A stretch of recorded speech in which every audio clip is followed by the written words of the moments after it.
Bonjour très chers téléspectateurs et très chères téléspectatrices qui ne ratez pas un seul mot de la valse des mots. La valse des mots qui, je vous le rappelle, est votre émission dédiée à la poésie urbaine qu'on appelle également le slam, mais qu'ici au Sénégal on apparente au Kébetou. La valse des mots se fait l'énorme plaisir de recevoir un jeune slameur super talentueux et il s'appelle Soundiata. Il est sénégalo-guinéen, guinéo-sénégalais. Et c'est un jeune artiste pétri de talent qui va nous interpréter un texte intitulé « Dans mon dictionnaire ». Soundiata va déclamer pour nous, nous allons l'interviewer et pour finir, il va nous présenter son livre préféré. La valse des mots, c'est parti.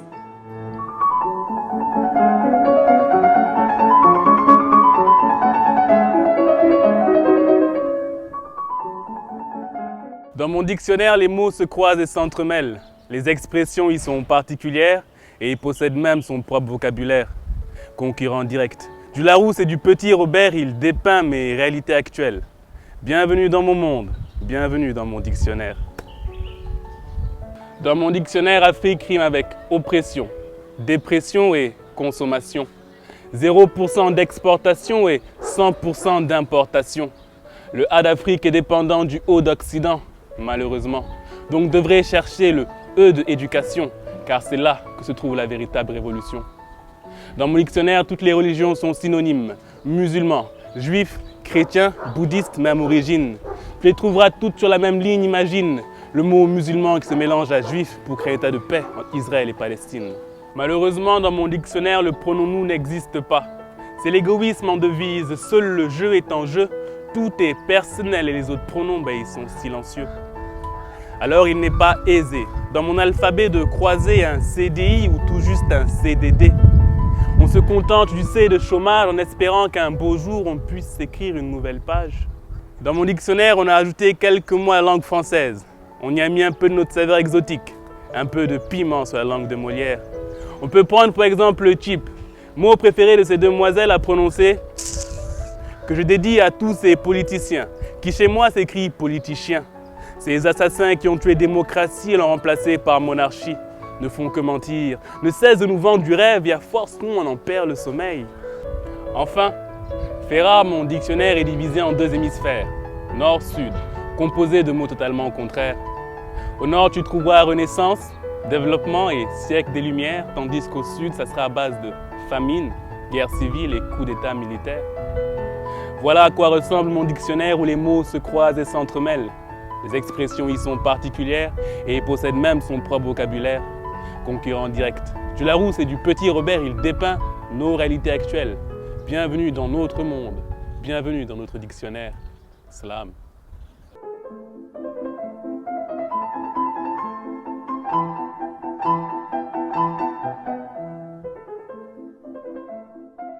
Bonjour, mon nom de scène c'est Soundiata. Je fais partie du collectif Vendredi Slam, donc on essaie de slammer un peu partout dans Dakar. Je suis d'origine guinéenne, mes parents sont guinéens, mais j'ai grandi un peu partout, donc je me dis un peu multiculturel.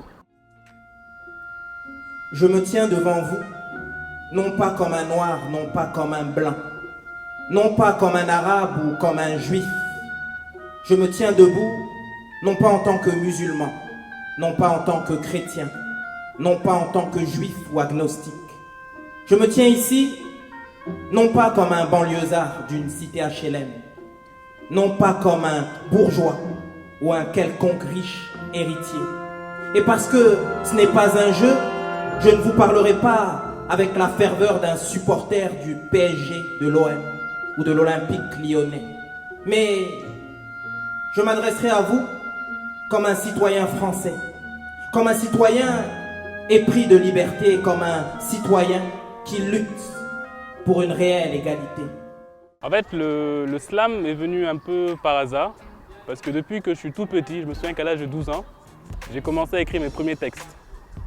Donc, étant donné que je ne sais pas rapper, le rap c'est pas trop fait pour moi, un jour je suis tombé sur une compile de slammers et dit que ah tiens, c'est assez calme, on n'a pas besoin d'avoir un flow, d'aller très vite. Et donc j'ai appris le slam comme ça. Et c'est en venant à Dakar, grâce à une des émissions, Mouna, que j'ai découvert le Vendredi Slam. Donc je me suis rapproché d'eux, donc j'ai appris à mieux écrire, à mieux déclamer. Donc c'est un peu grâce à toi et pour ça je te dis merci. Un parent jouissant de toutes ses facultés physiques, mentales, affectives et spirituelles ne pourrait jamais négliger ne serait-ce qu'un seul de ses enfants. Qui a fait l'expérience de l'amour filial comprend avec sa chair de quoi il est question. Qu'est-ce qui prévaut lorsque la patrie est en danger? Lorsque son unité, lorsque son intégrité sont mises en péril? Moi, le slam plus par plaisir. Je ne cherche pas de l'argent ou bien à gagner quelque chose. C'est juste le plaisir de déclamer. Comme on sait au Sénégal, ce n'est pas facile de vivre de son art. Donc je préfère plutôt suivre des études et garder le slam comme passion et plutôt chercher un travail rémunéré. On peut dire que ce que le slam a vraiment apporté, c'est plus dans la façon d'écrire. Parce que, comme j'ai dit, avant on écrit juste pour écrire.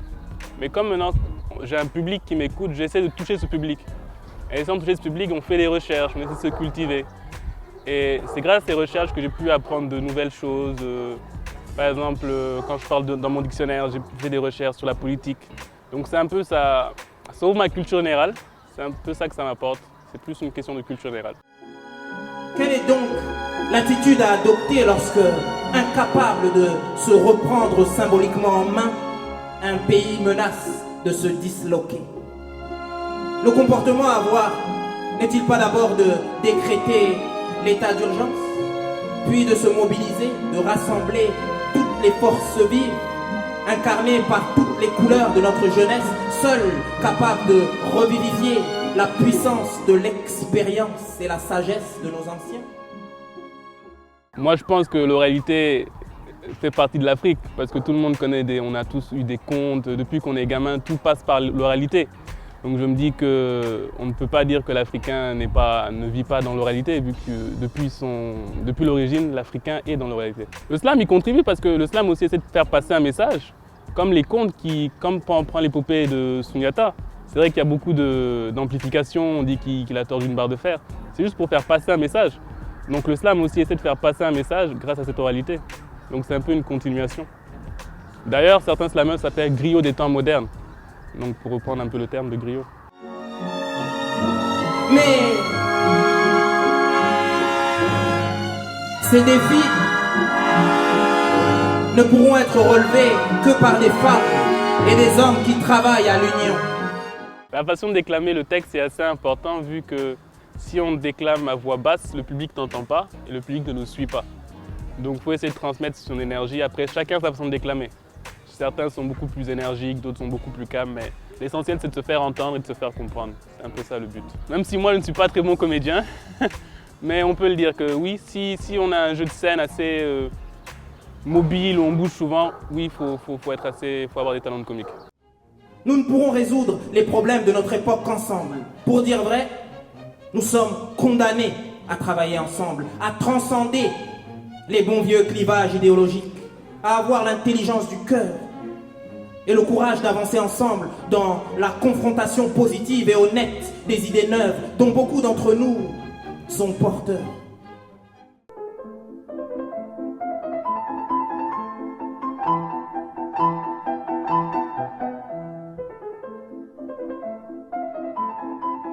Mon livre préféré, c'est un livre de Guy de Maupassant qui s'appelle Bel Ami, que j'ai lu à ma classe de première.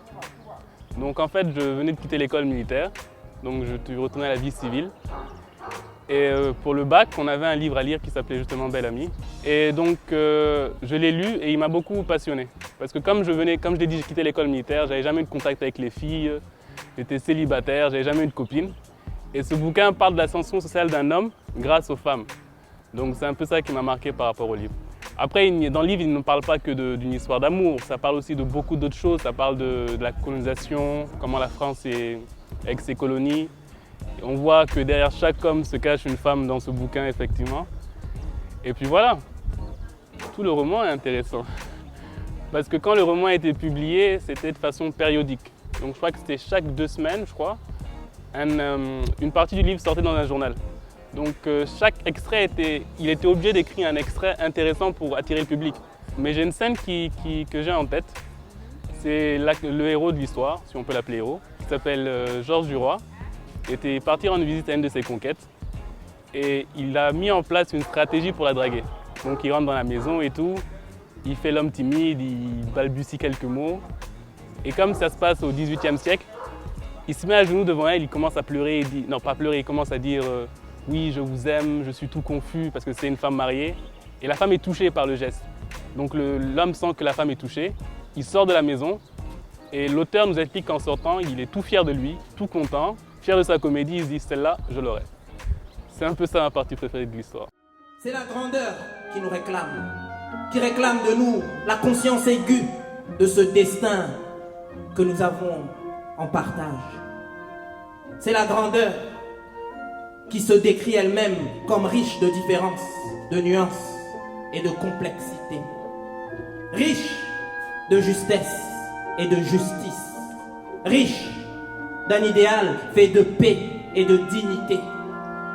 C'est la grandeur qui exige l'unité dans la diversité et la diversité dans l'unité, pour entrer de plein pied l'esprit orienté vers le soleil de toutes les espérances dans le commencement de cette nouvelle ère. Je termine en vous répétant en substance ce que je n'ai cessé de vous dire tout au long de cette campagne qui allait faire de moi votre nouveau président. Ce n'est pas une catégorie socioculturelle ou une couleur de peau spécifique à laquelle je m'adresse, mais à quelque chose qui a trop souvent manqué aux politiques par le passé. Un cœur. Je vous remercie. Bye.